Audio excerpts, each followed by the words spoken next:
Buenas noches, bienvenidos al Y Ahora Qué, a uno que me importaba mucho desde que hicimos esto, porque creo que es un problema fundamental en el país, y de repente en las histerias de la campaña se nos olvidan cosas, ¿no? Que si corrupción, que si seguridad, que no sé qué. No, el problema del país en muchos sentidos tiene que ver con lo económico. Este programa se llama Prosperidad y Desigualdad, y entonces vamos a arrancar. Tú coordinaste el capítulo, pero quisiera que empezaras, Luis, los tres problemas. Cuatro. Primero hagamos problemas y vamos a dar las soluciones en algún momento. ¿Dónde están los problemas que no nos dejan ser prósperos y que causan la desigualdad en el país? Bueno, en México tenemos una falta de crecimiento.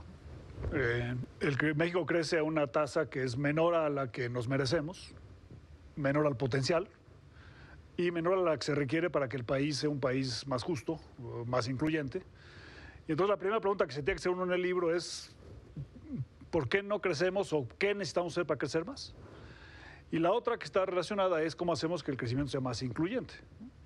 No solamente el crecimiento per se, sino la distribución de los beneficios de un crecimiento más parejo y que permita catapultar al país a un estadio de desarrollo más alto. Y un poco la respuesta es, ¿se puede crecer? Sí, sí se puede crecer. Pero para poder crecer se requiere cumplir con una serie de condiciones y en el libro se apuntan algunas de ellas que son importantes para poder hacerlo. Ahora, me gusta que el libro se llama Prosperidad porque no es solo un problema económico, digamos. Ya al rato hablaremos con Blanca de esto, ¿no? ¿Qué es prosperidad? Porque Gerardo hace un tiempo y creo que está un poco ahí, que es este paradigma, es decir, necesitamos crecer para después hacerlo incluyente, o el paradigma empieza a cambiar en términos de no, si no somos incluyentes no vamos a crecer, y me parece que es parte de la discusión que hasta en la campaña se está teniendo y que creo que tú has elaborado en otros textos y en este mismo, que el paradigma es diferente, ¿no? Sí, yo creo que hemos atravesado por un periodo muy largo ya donde el paradigma efectivamente era primero crezcamos y luego distribuyamos. Y yo creo que eso empieza a cambiar por distintas razones, incluyendo avances teóricos, pero también la evidencia empírica nos demuestra que no es suficiente crecer para abatir, por ejemplo, la pobreza, ¿no? Las tasas de pobreza hoy en día son prácticamente las mismas que en 1992, que es el primer año para el cual tenemos cifras oficiales de pobreza, lo cual indica que ese crecimiento que hemos tenido, que ha sido bajo, ya lo dijo, 2% por año, en términos per cápita menos de 1% por año, en las últimas 35 años, pues si hubiera estado equitativamente distribuido, pues algo habría ayudado a combatir la pobreza. Entonces, si no está bien distribuido ese crecimiento de por sí bajo, pues no estamos logrando abatir la pobreza. Y entonces, al no abatir la pobreza, pues también estamos generando una situación de un mercado interno sumamente débil que no permite usar ese otro motor, que es el mercado interno, que se complementa con el otro motor, con el motor del mercado externo, que es el único que más o menos ha estado funcionando derivado de, entre otras cosas, la apertura al exterior, el Tratado de Libre Comercio, etcétera. Entonces, en la medida en la que tenemos un mercado interno tan débil como lo hemos tenido todos los últimos años, pues no nos permite crecer. Y en ese sentido el paradigma empieza a cambiar.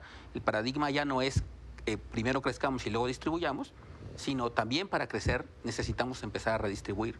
Porque si no logramos hacer que la gente en la parte baja de la distribución tenga capacidad de compra, pues va a ser muy difícil pensar en que de alguna manera va a haber ahí en la base de la pirámide un motor que empuje el crecimiento económico, que genere demanda por los productos que se están produciendo en el país, etcétera. Entonces, sí, ahora el paradigma me parece que empieza a cambiar en el sentido de no es suficiente crecer, sino que el crecimiento tiene que estar mejor distribuido. Y hay otro problema de desigualdad que no solo tiene que ver con, ¿no?, en la misma ciudad los muy ricos y los muy pobres, ¿no?, que es un poco lo que tú has hablado, que hay otra desigualdad en el país que es muy grave y muy profunda. Es abismal, ¿no? Y además quiero usar justo el pie que me está dando Gerardo con la información que él está diciendo para poner un poco una provocación, ¿no? Los datos promedio creo que sirven para facilitar la comprensión de datos económicos, pero también ocultan alguna realidad. Y si vemos, por ejemplo, los estados del país que han crecido y que han crecido de forma sostenida en el tiempo, es decir, año con año, trimestre tras trimestre, muchas veces son los estados en donde hay menos pobreza. Entonces, yo sí creo que el crecimiento económico es una forma muy eficaz de combatir la pobreza. Claro, cuando ves el promedio y ves este 2%, menos del 1% si es per cápita, pues es un promedio, pero ahí pierdes de vista que tienes estados como Aguascalientes, Nuevo León, que llevan creciendo y creciendo y creciendo, a veces más, a veces menos, pero de forma siempre sostenida. El caso de Nuevo León es un gran ejemplo, es uno de los estados que más ha crecido de forma sostenida y es el estado en donde hay menos pobreza extrema, con solo el 0.6% de su población en esta condición. Y luego te vas al sur del país y tienes al sur del país que no solo no crece, no es que crezca poquito, es que decrece. Hay estados como Chiapas que llevan decreciendo durante 17 trimestres y entonces sí, ves que el porcentaje de población en pobreza alcanza cifras de por arriba del 60%. Entonces, yo sí creo que el crecimiento económico es la mejor forma de combatir la pobreza, pero que estos promedios, donde hablamos del país crece al 2, pues están disfrazando de alguna manera que hay estados que crecen al 9, que hay estados que crecen al 6 y que lo han venido haciendo durante mucho tiempo y que en efecto han logrado combatir, han logrado disminuir de forma bien importante la pobreza, mientras tienes otros que no solo no han crecido, sino que han decrecido de forma sostenida y que evidentemente tienen problemas de pobreza enormes, que por cierto reciben miles de millones de pesos en programas de apoyo y que no parece que cambie la dinámica de pobreza. Dijiste Aguascalientes, Nuevo León, dime 3 estados más que podrían estar en esa condición, digamos, de que han crecido constantemente. Baja California Sur, los datos que tenemos de Baja California Sur son muy positivos, también Guanajuato, Querétaro. Entonces en ellos sí se ve y se ve en las gráficas en el tiempo cómo la pobreza va de forma no tan rápida, no es magia, pero de forma sostenida la pobreza va disminuyendo. En los estados del sur ves el fenómeno exactamente contrario. Para acabar, porque se llama prosperidad, Blanca, y curiosamente el coordinador de este capítulo, en su tercera propuesta, dice invertir en infraestructura y educación. ¿Qué tiene que ver la manera en que la educación... ¿Qué ha sucedido con la educación en México? ¿Qué tiene que ver con nuestra falta de prosperidad o nuestra crisis de prosperidad y desigualdad? Mira, yo coincido en que la educación es importantísima. Lo que me parece que tenemos que preguntarnos es por qué, a pesar de que ha aumentado la tasa de escolaridad promedio de forma importante, ¿sí?, eso no se ha traducido en mayor productividad, por ejemplo, ¿sí? La explicación estándar que ha dominado ya muchos años es que todo el problema viene del lado de la falta de calidad educativa. Y es difícil negar que tenemos problemas en la parte de calidad educativa, ¿sí? Tenemos muy serios problemas. 50% de la población de 15 años escolarizada está abajo el nivel de suficiencia en su lengua materna, en razonamiento matemático, en ciencias, en fin, y todas las pruebas nos dicen cosas similares, ¿no? Tenemos serios problemas de calidad educativa. Pero me parece que también nos tenemos que hacer cargo de que ha faltado un motor fundamental para que los individuos y la propia sociedad quieran invertir en calidad educativa. Y es que aquello tenga algún rendimiento, hacerlo. Porque si tú tienes una economía que no crece mucho y que lo poco que crece no genera suficiente empleo, sobre todo oferta de empleo calificado, ha crecido muy poquito, eso se vuelve entonces difícil que esa inversión individual y colectiva en educación, aunque fuera de calidad, difícil si no hay empleos en donde se pueda realizar, digamos, esa inversión. Entonces me parece que tienes un problema, sí, de calidad educativa, pero también tienes un problema de una economía que ha generado muy poco empleo, en particular empleo calificado. A ver, déjame entender lo que dices. Lo que dices es que la sociedad empezó a entender que aunque yo invierta ciertos años preparándome tal cual, voy a salir al mundo y el mundo me va a decir, perdón, no hay empleos para ti. Eso es un poco lo que... Entonces, dejamos de valorar ese esfuerzo por muchos años, bueno, porque no daba rendimientos. Sí, en parte yo creo que eso es lo que te explica las tasas de deserción, ¿sí? Altas desde secundaria, crecientemente en algunos estados, muy preocupante que está ya en secundaria, pero en prepa lo sabemos ya desde hace mucho tiempo. Tienes una sangría todo lo largo de la vida, o sea, para una generación solamente, digamos que... solamente 25% acaban preparatoria de los que iniciaron primero de primaria. Ya de por sí son poquitos, ¿sí? Pero esos poquitos luego terminan de estudiar y salen al mercado laboral y no se encuentran. Y no puedo coincidir más con Valeria en el sentido de los promedios, sobre todo en un país tan profundamente desigual. Es cierto que sigue habiendo un premio salarial, un poquito más del doble, si tienes licenciatura, vis a vis si solamente tienes media superior. Pero ahí, en ese promedio, también se ocultan diferencias. No es lo mismo salir de una universidad de élite y lo que gana uno de élite vis a vis alguien de prepa que salir de un tecnológico, ¿sí? No sé, ojalá ustedes me den la bibliografía. Yo no he visto un trabajo que nos permita empezar a medir esas diferencias, pero yo con evidencia anecdótica, ¿sí? Sé que pues, sí es súper diferente lo que gana alguien en Campeche o en Yucatán saliendo de un tecnológico, pues si bien le va saliendo de una carrera de ingeniería bien formado, se ganan 6,000 pesos al mes. Entonces, claro que no es lo mismo que lo que gana alguien que sale de una universidad privada de élite en la Ciudad de México, por ejemplo, ¿sí? Entonces, en resumen, creo que sí tenemos un problema de calidad y eso explica en parte por qué más años de escolaridad no se han traducido en más productividad y más crecimiento, pero también que no ha habido suficiente generación de empleo calificado como para que lo que invertimos en educación se traduzca en mayor crecimiento. No hay premio, entonces.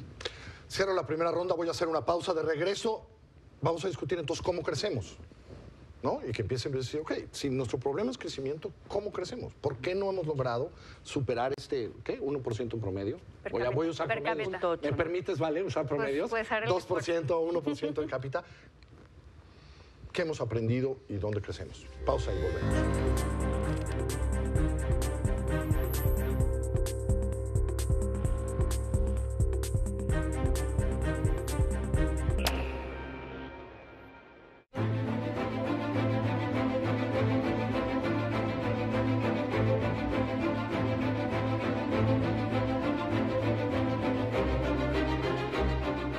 El debate está en Milenio. Este martes 8 de mayo a las 21 horas con José Antonio Meade. Quincena de mamás en Sears. Del 1 al 13 de mayo, compra hoy en ropa, calzado y accesorios para dama y empieza a pagar en agosto con tu crédito Sears. O 6 mensualidades sin intereses, más 10% de descuento directo. O hasta 20% de descuento directo. Sears me entiende. En Ciudad y Estados de Milenio. Humberto Ríos Navarrete.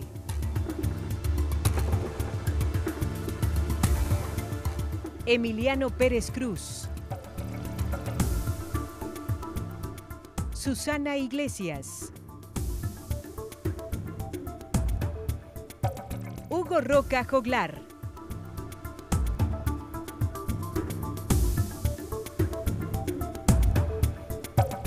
Milenio Diario, periodismo con carácter.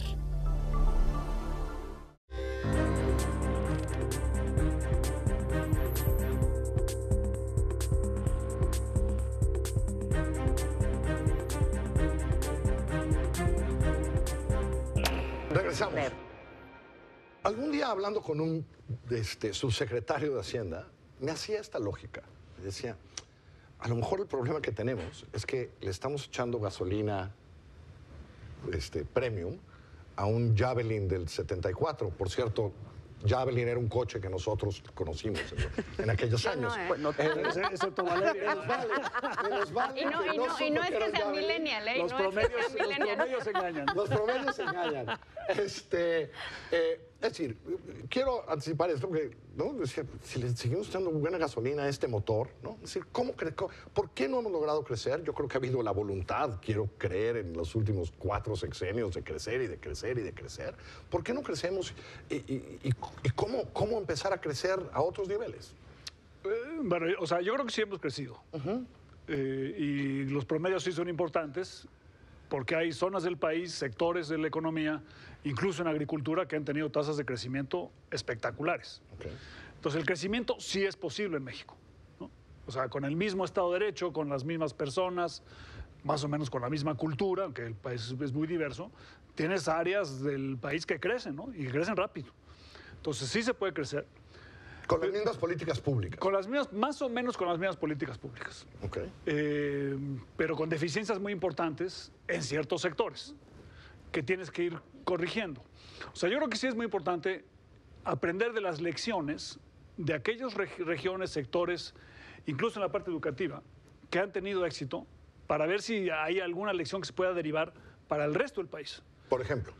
Por ejemplo, sin logística no puedes crecer. O sea, si no estás conectado a los mercados, si no tienes un sistema de transporte que sea eficiente, que permita el intercambio de mercancías y de bienes y servicios, si no tienes gas natural, es muy difícil tener industria.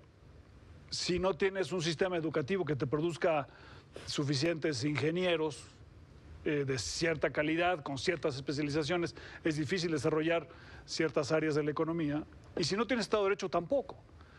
Entonces, la pregunta es cómo puedes ir construyendo todos estos elementos para tener un crecimiento importante y que se potencia con la inclusión.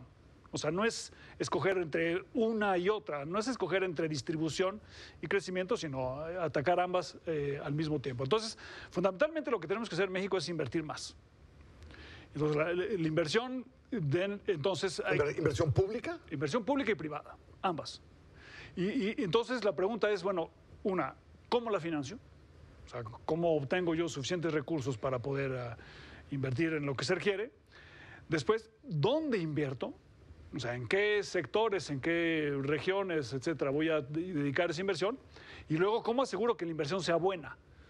Porque muchas veces, si no se trata nada más de invertir más, porque si inviertes más en proyectos que son no viables o que tienen un valor presente net negativo, resulta contraproducente.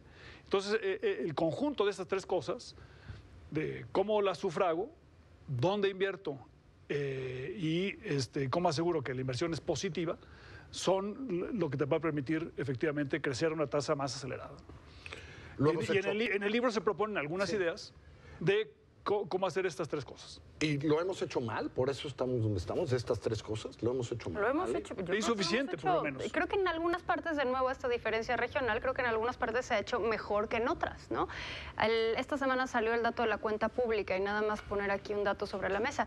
Se gastó en intereses sobre la deuda 6 veces más de lo que se gastó en inversión. Entonces, pero te da además, una señal de que estamos... Alguien me dice, ustedes son los que saben, que estamos en los niveles más bajos de inversión pública de la historia, posiblemente. Como proporción del PIB, por lo menos los últimos 40 años. Por lo menos de los últimos 40 años. Sí. Ahí está, ahí tienes tu respuesta. Entonces creo que en una parte del país sí hay más inversión, que no como dice Luis, no necesariamente tiene que ser pública, ¿no? Que además muchas veces se acompañan, eso no hay que perderlo de vista. La inversión pública y la privada muchas veces se van acompañando, porque una puede servir como detonante para la otra. Creo que eso falta de hacer en el sur. En el sur pasa algo muy curioso.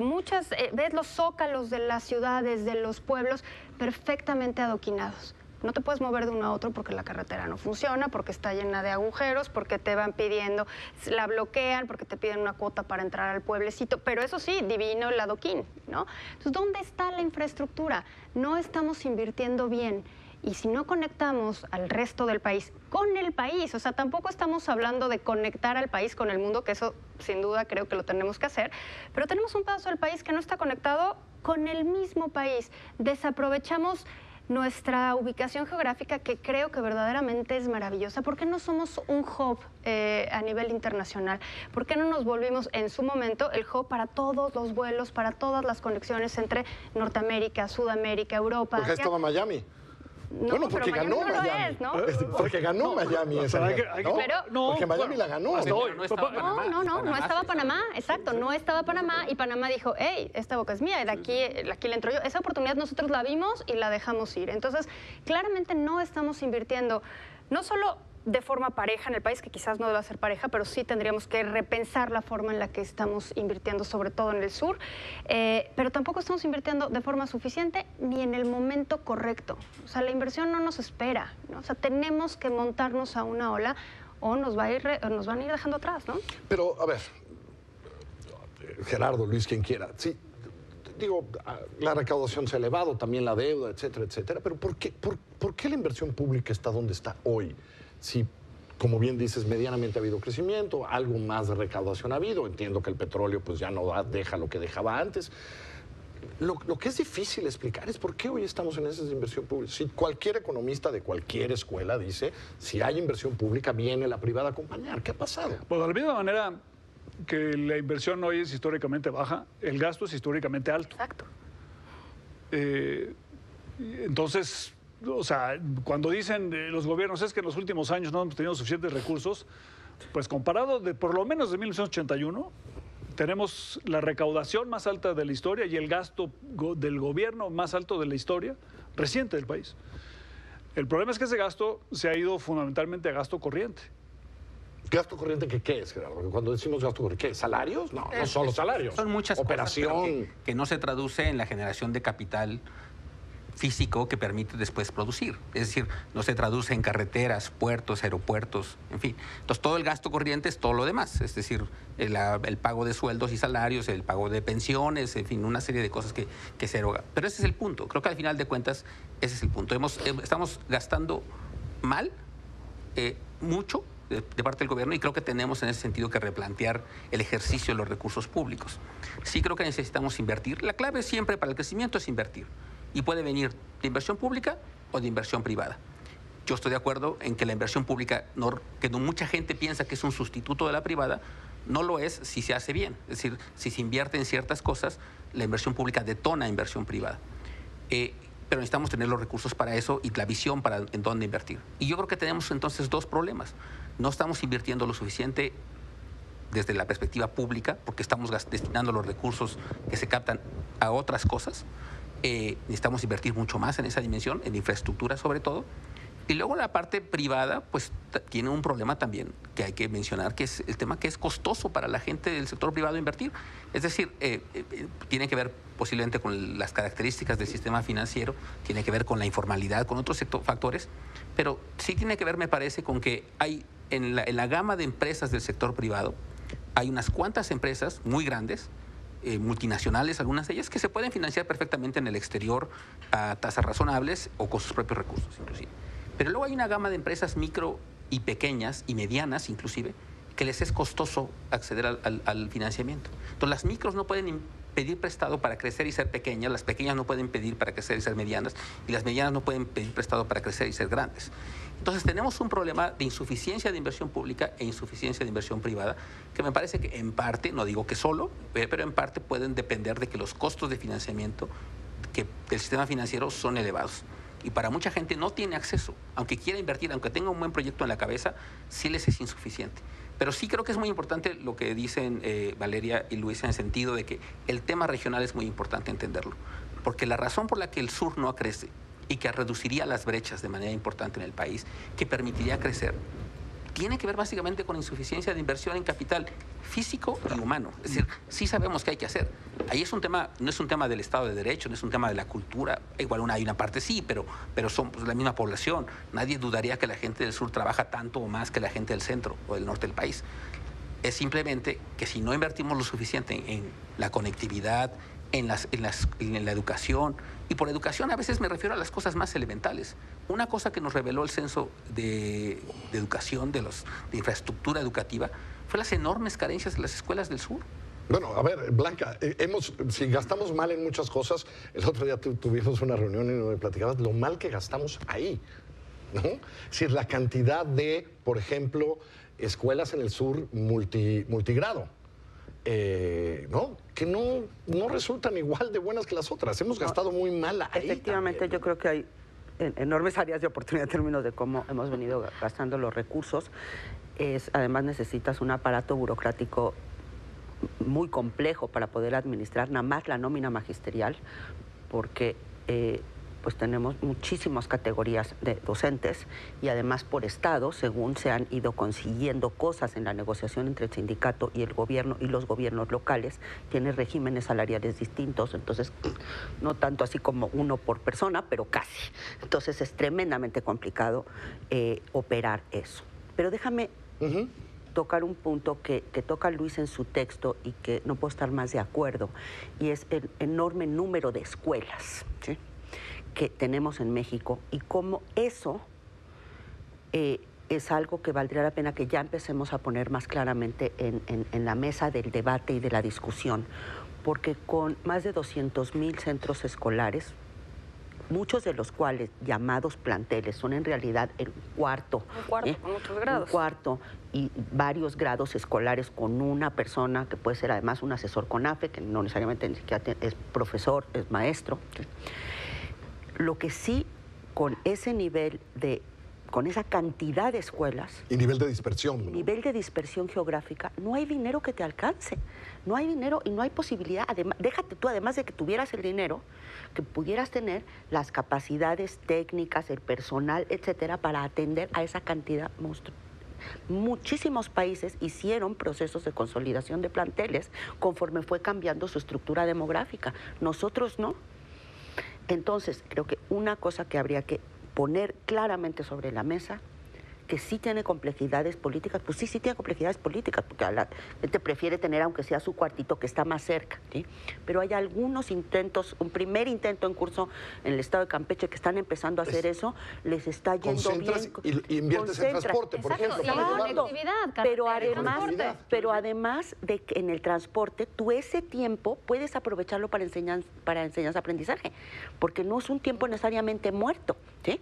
En fin, yo creo que son el tipo de cosas que tenemos que empezar a discutir. ¿Dices que en Campeche ya se está empezando a hacer? En Campeche se está empezando a hacer. Alguien me dijo de otros países que así lo hacían. México tiene más escuelas que países. Estados Unidos. Sí. A pesar de que somos un país mucho más chico. ¿Más escuelas? Más escuelas que en Estados Unidos. Ahí viene en el texto. Eso es costosísimo. Bueno, no solamente es costoso. Estamos en eso. Pero ¿no? es costosísimo y es injusto, es absurdo.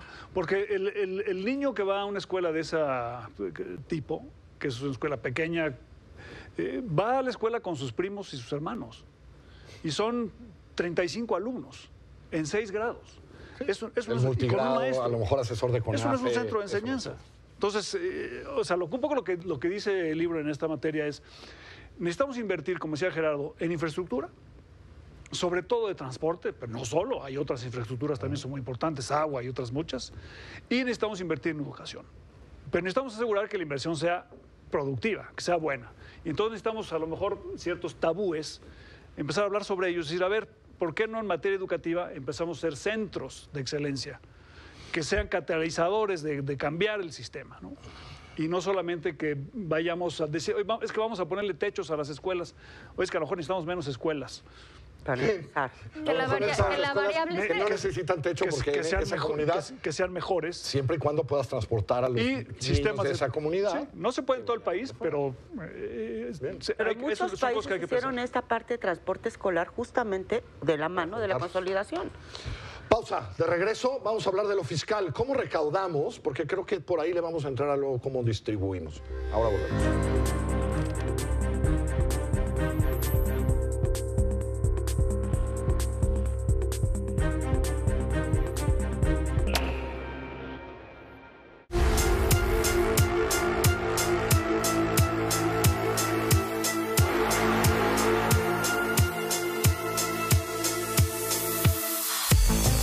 El debate está en Milenio. Este martes 8 de mayo a las 21 horas con José Antonio Meade. Quincena de mamás en Sears. Del 1 al 13 de mayo, compra hoy en ropa, calzado y accesorios para dama y empieza a pagar en agosto con tu crédito Sears. O 6 mensualidades sin intereses, más 10% de descuento directo. O hasta 20% de descuento directo. Sears me entiende.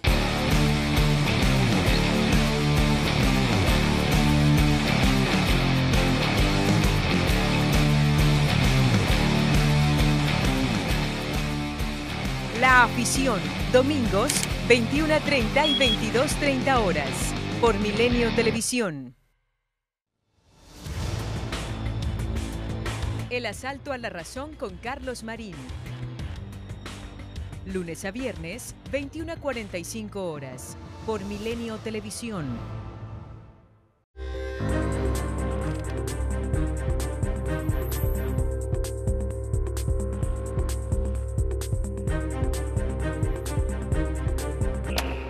Aunque nadie duda que recaudamos más de lo que recaudábamos antes, cuando nos vemos internacionalmente, todavía seguimos siendo un país que recauda poco frente a similares, ¿no? Sí, ¿Cierto o no? Cierto.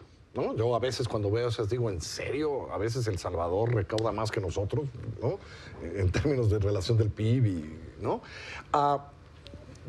Primero, ayer siempre ninguno de los candidatos que estamos escuchando dice voy a aumentar impuestos, que es la manera de morir como candidato. Pero algo tenemos que hacer con a quién, cómo recaudamos, cuánto recaudamos y a quién le recaudamos, ¿cierto o no? Sí, el libro trae varias propuestas. Sí. La primera de ellas es asegurarnos que la renta petrolera no se utilice mayoritariamente para gasto corriente. Y porque tienes un activo en el subsuelo que tú deberías sustituir con un activo o activos en la superficie, ¿no? En infraestructura, en sistemas educativos, etcétera, y no en gasto corriente que de alguna manera desaparece. Y luego hay propuestas en materia de fiscalización y de incrementos en ciertos impuestos, incrementar la progresividad del impuesto sobre la renta, que proponen tanto Fausto como Gerardo en el libro, y la otra propuesta que propongo yo y otros también, que es incrementar de una manera muy importante la recaudación del impuesto predial. Porque el impuesto predial en México básicamente no se recauda en la Ciudad de México, en algunos municipios de Monterrey, en algunos otros, pero muy poco. Y sin impuesto predial va a ser muy difícil que tengamos gobiernos municipales viables, servicios municipales urbanos y rurales que valgan la pena, No, y muy poca rendición de cuentas. Hay una propuesta por ahí del predial para seguridad, por ejemplo. Imagínate si, no hay manera, se hacen, ¿no? Para mejores policías, que el predial sea quien... No hay manera de tener seguridad si no tienes recaudación del impuesto predial, porque no hay rendición de cuentas. Cuando el presidente municipal piensa que los recursos que recibe de la federación vienen de un pozo en el Golfo de México a 2 kilómetros abajo, se lo puede gastar como él quiera. Cuando viene de sus vecinos, Claro, ya no. le van a empezar a exigir. Entonces, parte de la gran reforma fiscal que requiere el país, además se requiere toda la parte de gasto, ¿no? Es el impuesto predial.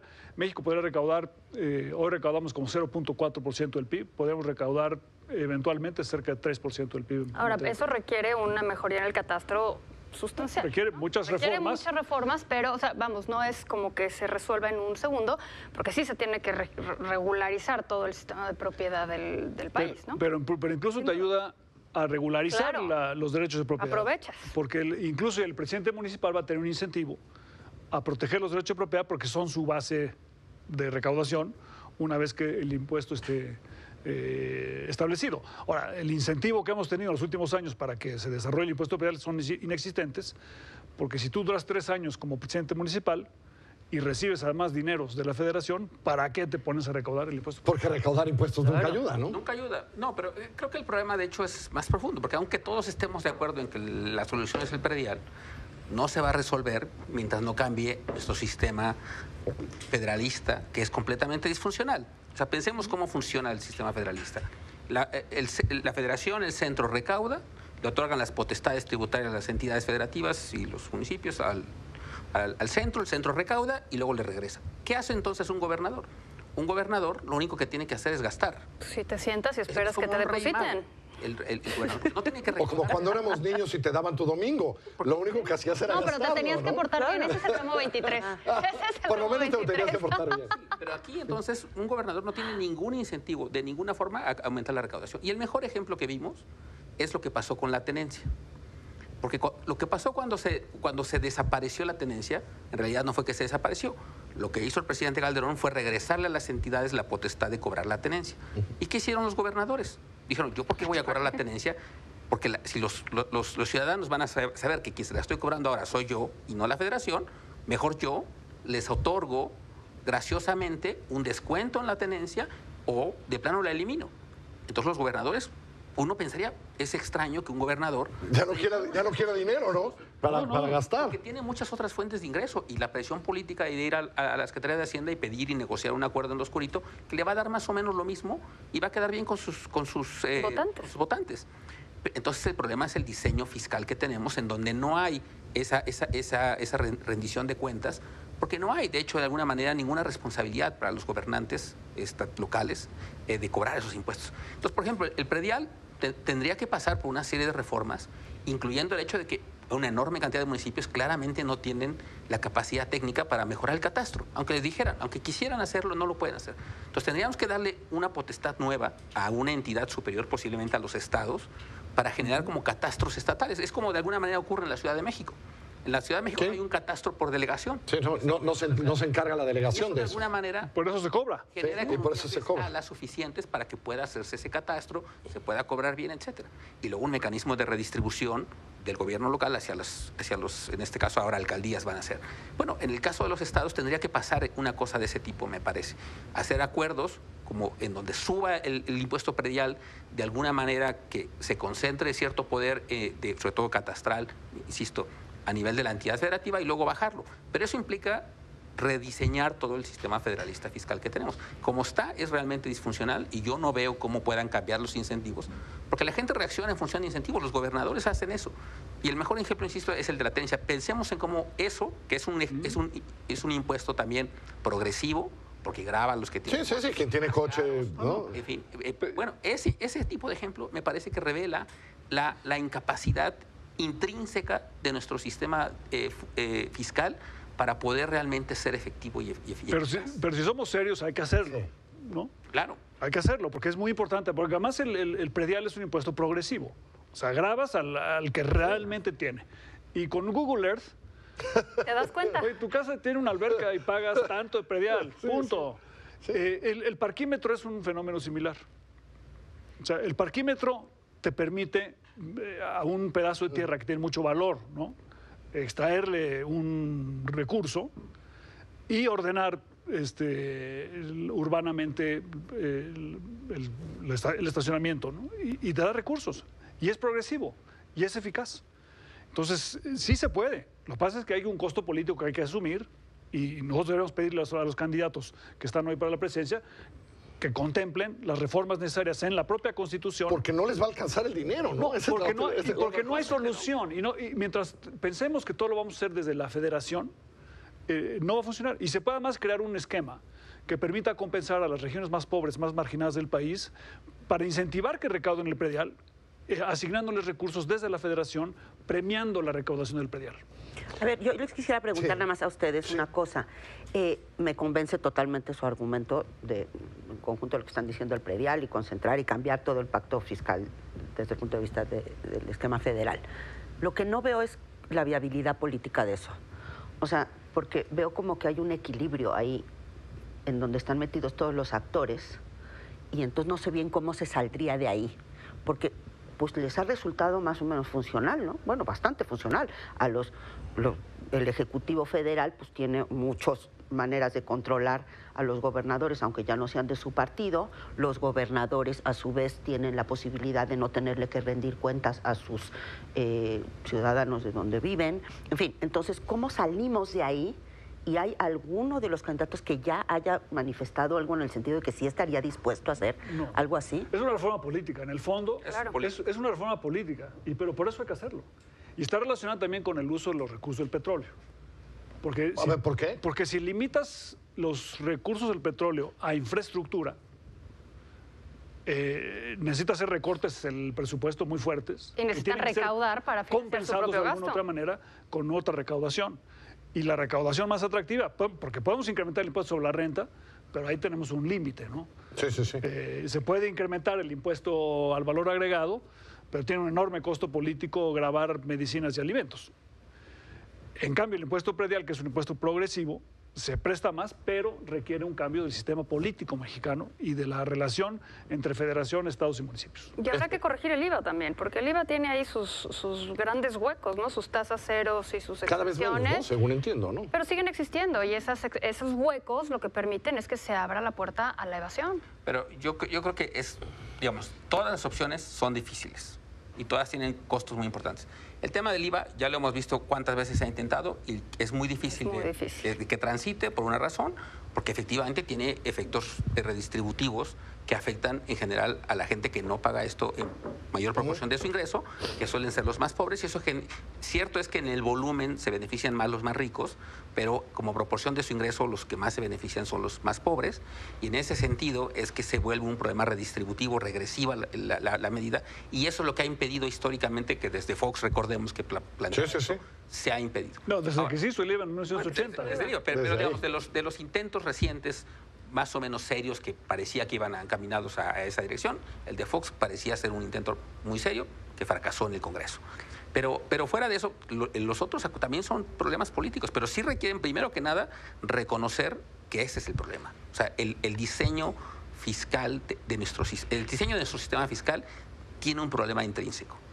Y entonces necesitamos la voluntad política, por supuesto, me parece, en este caso del presidente, pero también la cooperación de gobernadores. Y tendrá que buscarse un esquema, porque además eventualmente, pues lo que va a resolver todos estos asuntos es la insuficiencia de recursos. Sí, un día van a dejar de alcanzar, ¿no? Entonces ahí básicamente pues tendrá que haber, me parece. Pero eso, ¿cuánto falta para que eso pase? Pues dependerá de muchos factores, pero no estamos muy lejos por los temas de presiones de gasto en el lado de las pensiones. Las pensiones. Por el tema de la deuda, por el tema del gasto en salud. El tema de Pemex. No, pero sinceramente ustedes sí ven a un candidato, a un presidente haciendo esto.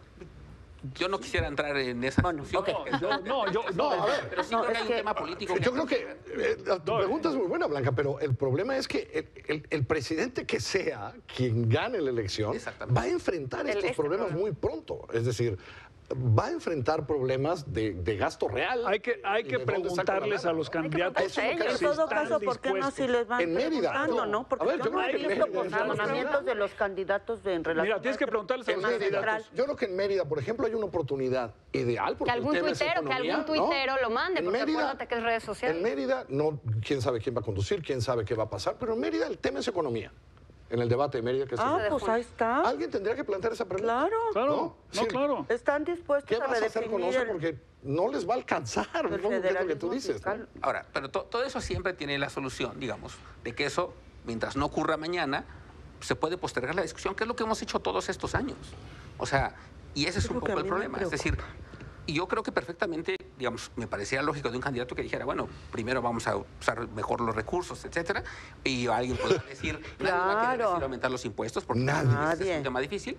Bueno, pero la pregunta es si somos serios. Por ejemplo, lo que hizo la reforma educativa fue traer toda esa nómina para acá, ¿no? Es decir, concentrar. ¿Cómo se debe pagar la educación? En los ejemplos mundiales, ¿qué es la mejor manera de pagar la educación? Es decir, que la paguen los locales, que la pague la federación. ¿Qué es lo que mejor funciona? Mira, yo no sé, a nivel general, creo que los casos varían mucho. Tienes sistemas muy descentralizados, tienes sistemas muy centralizados que funcionan y también tienes unos muy centralizados que no funcionan. No veo como una causalidad clara por ahí. Lo que sí me parece es que el statu quo ante y que da origen a la recentralización de la nómina, que se había descentralizado a principios de los 90 como parte de todo el proceso de descentralización de la provisión de los servicios educativos, sí llevó a un desgarriate de un nivel tal, ¿sí?, que ya era difícil poder saber exactamente ni cuántos profesores, ni cuántos docentes había, ni qué se les estaba pagando, ni nada. Es decir, era necesario este momento de orden, digamos, por lo menos, de saber dónde estaba todo. Me parece que sí era importante poder recoger las cuentas y más o menos saber hacer las cuentas, qué es lo que pasaba. Ahora hay una gran discusión con respecto a si se debería de quedar centralizado o realmente era nada más una medida como de emergencia para poder reordenar la cosa y saber en dónde estabas parado y ya luego se le tendría que regresar a los estados. Yo creo que solamente debería de pensar en poderse regresar a los estados si eres capaz de construir las capacidades institucionales para que haya efectivamente rendición de cuentas y algún tipo de controles. Porque si nomás se lo regresas, y era la caja chica además de los gobernadores, y eso es un problemón de cómo tú les quitaste eso y eso ha tenido efectos también en términos de la instrumentación de la reforma. En fin, ha sido complicado, pero yo sí creo que si no nos cercioramos de que haya esa capacidad de rendición de cuentas y de controles, pues vamos a volver otra vez al desbarajuste completo que teníamos. Es que, o sea, se descentralizó el gasto, pero sin rendición de cuentas. Pero la solución la hemos estado platicando en la última hora. O sea, tienen que tener los gobernadores y los presidentes municipales el costo de recaudar. Porque la rendición de cuentas solamente va a venir si tienen que enfrentar a sus ciudadanos de que ellos están cobrando. Parcialmente. Y además recibir también recursos de la Federación, pero relacionados con su voluntad de cobrar. O sea, hay que premiar al que cobra impuestos y no castigar al que cobra porque ya tiene. Pausa y venimos al último bloque.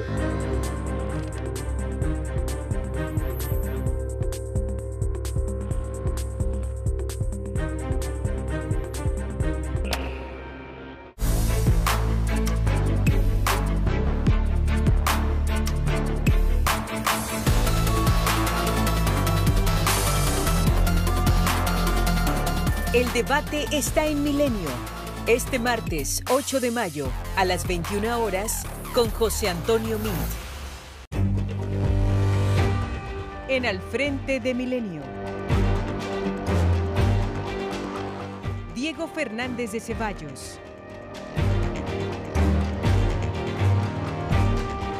José Luis Reina. Roberto Blancarte.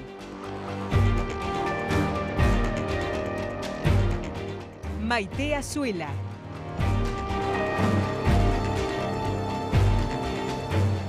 Fernando Escalante Gonzalvo. Milenio Diario. Periodismo con carácter.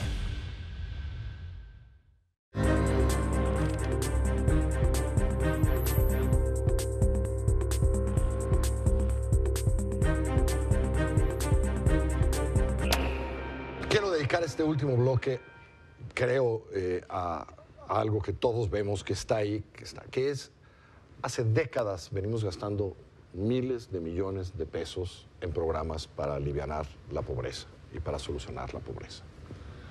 Y la pobreza, tú que te acuerdas de esos números, está más o menos en niveles similares, en promedio, una vez más, desde entonces. ¿Cómo hacemos? ¿Cómo hacemos diferentes? ¿Cómo empezamos a ver esos números cambiar y qué hemos aprendido de todo eso, Gerardo? Y arranco contigo, para que en algunos años, digamos, ¿no? Porque además hay ejemplos internacionales en que a lo mejor no tienen que ser décadas para que esto cambie, ¿no? Es decir, ¿por dónde? Yo creo que hemos tenido un error en la visión de la política social. Un economista sudamericano en alguna conferencia dijo una frase que me recuerdo mucho y que siempre la cito en estos contextos, que es: la política social es la ambulancia que va recogiendo los heridos que deja la política económica. Y es lo único que hace, lo único que puede hacer de alguna manera. Y si la política económica es tal que no podemos crecer, por ejemplo, y por ahí coincido con Valeria, en que efectivamente, a pesar de todo, el mejor método para combatir la pobreza es creciendo. Cuando México abatió la pobreza de manera significativa, fue creciendo, los 50, 60, fue cuando más abatimos la pobreza. China ha sacado a cientos de millones de gente de la pobreza creciendo. Ese es el mejor mecanismo. Entonces, lo primero que tenemos que hacer es buscar cómo crecer, y eso ya dijimos que pasa por invertir, tanto inversión pública como privada. Pero luego, una vez que tenemos ese componente, digamos, crecimiento general que saca a la gente de la pobreza, también es cierto que tenemos esta otra dimensión territorial que es muy importante.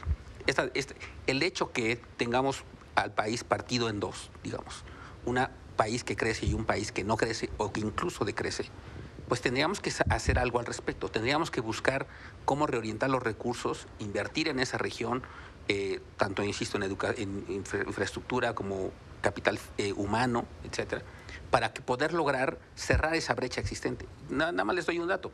Si cerrásemos la brecha, la mitad de la brecha que existe hoy entre el ingreso per cápita del sur y el centro norte del país, nada más cerrando la mitad de esa brecha, el Producto Interno Bruto del país sería 25% más alto de lo que es hoy en día. 25% es muchísimo, es lo que hemos crecido en términos 10 años, más o menos. Entonces, simplemente cerrando la brecha sin cambiar ninguna otra cosa institucional, etcétera. Entonces, crecimiento en general es una cosa, crecimiento focalizado, territorialmente hablando, es otra. Y finalmente podemos ya pensar en llegar a la dimensión de hogar individual, que es lo que más hemos estado enfatizando. Entonces, en lugar de enfatizar estas otras dos dimensiones, crecimiento económico general, focalización territorial, lo que hemos estado haciendo es tratar de ayudar a las personas, mitigar, etcétera. Y eso es donde hemos destinado miles de millones de pesos, ya billones de pesos quizá, y no es suficiente para reducir la pobreza. Entonces, sí creo que hemos tomado el enfoque incorrecto, pensando en que la política social es la que va a resolver la pobreza, y no lo es. Ya lo sabemos hoy en día. Incluso nuestro mejor programa estrella, que es Oportunidades, Progresa, cambian de nombre cada. Digamos, resuelve cosas, pero si uno ve los resultados positivos son en el margen. Es decir, contribuyen muy poco a realmente combatir la pobreza intergeneracional, que es lo que estaban diseñados supuestamente para combatir. Entonces sí tenemos que cambiar el enfoque, insisto, a buscar el crecimiento económico, a buscar, en este caso me parece territorialmente, me parece el área de oportunidad más clara que tenemos, combatir esa brecha. Eso siento que va a ayudarnos a reducir significativamente la pobreza. Recordemos nada más que la pobreza extrema, 60% de toda la pobreza extrema se concentra en 5 estados del sur-sureste del país. Si logramos detonar el crecimiento en esa región de alguna manera, por ejemplo, con un proyecto que se ha planteado históricamente, que es el tema de la conectividad entre el Golfo, entre el Pacífico y el Atlántico, bueno, eso podría ayudar a detonar el sur-sureste del país de una manera muy importante y ayudar a reducir la pobreza en esa región que es muy importante. Creo que eso es un buen avance. No, sí, totalmente de acuerdo. Yo creo que hay que también tomar en cuenta... Ahora, nada más decir esto, los programas sociales, esos sí son populares. Eso ya cada gobernador, cada tal quiere dinero para hacer su programa social. Sí. Están repetidos por todas partes, ¿no? Sí, pero es parte del problema. ¿Sí? Porque yo creo que para realmente poder crecer, necesitamos terminar con algo que en el libro nombramos, o que nombro yo en mi capítulo, la economía de la extorsión. Si tú tienes una pequeña empresa y empieza a crecer, te empiezan a extorsionar. Te extorsiona el sindicato, te extorsiona la presidencia municipal, el inspector laboral, protección civil, grupos de interés, el crimen, la policía. Y si tratas de distribuir tus productos, te extorsionan en las carreteras. Y el nivel impositivo que tienes por esta extorsión, que es producto del sistema político electoral que tiene el país, te impide crecer. Digo, hay que desarrollar el sureste del país, efectivamente. Tú tratas de poner un gasoducto en el sureste. Para empezar, el gobierno no invirtió en gasoductos en el sureste, a pesar de que hay gas. Y en segundo, no te dejan construirlo. O sea, conseguir los derechos de servidumbre para poner el gasoducto, para atender las vías del tren para conectar el istmo de Tehuantepec, es política, social y jurídicamente imposible. Entonces, si no nos tomamos en serio en México que uno de los principales impedimentos a la inversión es la ausencia de Estado de Derecho y la economía de la extorsión que está ligada al sistema político electoral del país, no vamos a crecer. Entonces, es uno de los elementos más importantes. Si creamos un ambiente donde hay Estado de Derecho, vamos a detonar crecimientos muy importantes en las regiones más pobres del país. Te voy a dar nada más un ejemplo muy claro. Sí. En materia de comercio exterior, pusimos Estado de Derecho y tenemos tasas de crecimiento que se reflejan en la geografía del país muy altas. ¿Por qué no tratamos de utilizar ese ejemplo para el resto del país y convertirnos en un país moderno? Con Estado de Derecho. Vale, creo que es importante. Sí, quería decir algo sobre los programas sociales. En efecto, yo creo que los programas sociales nos sirven como mecanismo eficiente para combatir, usando esa palabra complicada, la pobreza en sí misma. Se han vuelto asistencialistas, y no lo digo en tono despectivo, porque creo que se necesita asistencia, con tu metáfora de la ambulancia. Pero no, incluso con esa metáfora de la ambulancia no lo estamos haciendo bien. Tenemos aproximadamente 6.400 programas de apoyo social, ¿no? A nivel federal, estatal, municipal. Hay más de 30 municipios donde existe un programa que dota a las quinceañeras de su vestido para la fiesta, ¿sí? Yo creo que por ahí no tiene que ir la política social, ¿no? Y a lo mejor ahorita las quinceañeras que reciben el vestido me van a empezar a decir unas cuantas cosas, como yo, pero ese es el punto. O sea, no podemos pensar que nuestra política social tiene que ir únicamente a dádivas, que al final del día se vuelven bolsas clientelares, que todo mundo se las pelea, porque eso les da un uso de recursos, les da una bolsa de efectivo que pueden ellos usar y asignar como quieran. Creo que incluso nuestra política social, incluso si la vemos como una ambulancia, tenemos que hacer que funcione como tiene que funcionar. ¿Cuántos programas dices que hay? 6.400.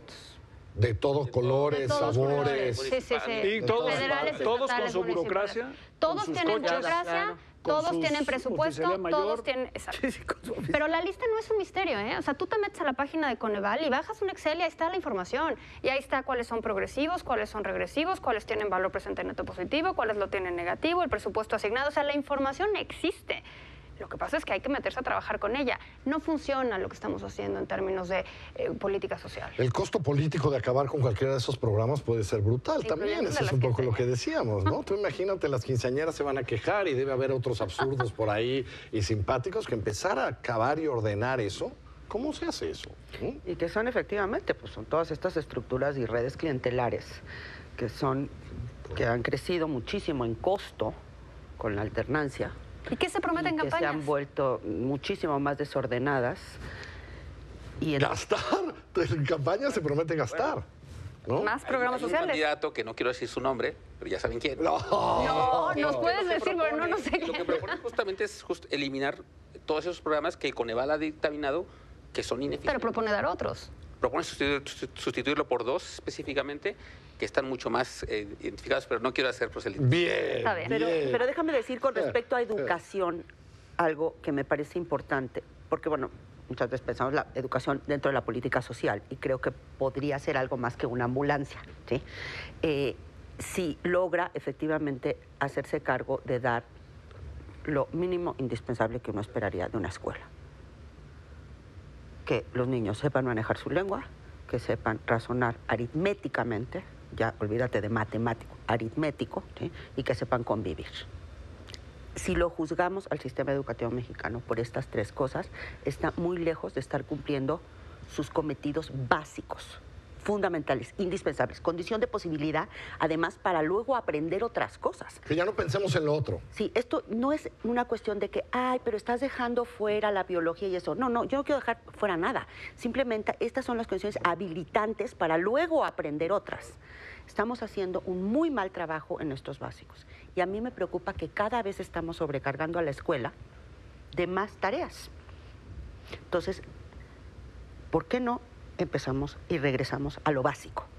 Y le pedimos a la escuela que haga esas cosas fundamentales, en lugar de que ahora tiene que ser resolver los problemas de desintegración familiar, de que no hay empleo. Hay un montonal de cosas que le estamos cargando a la escuela y en el camino no le estamos exigiendo que realmente haga lo que sí es su trabajo fundamental.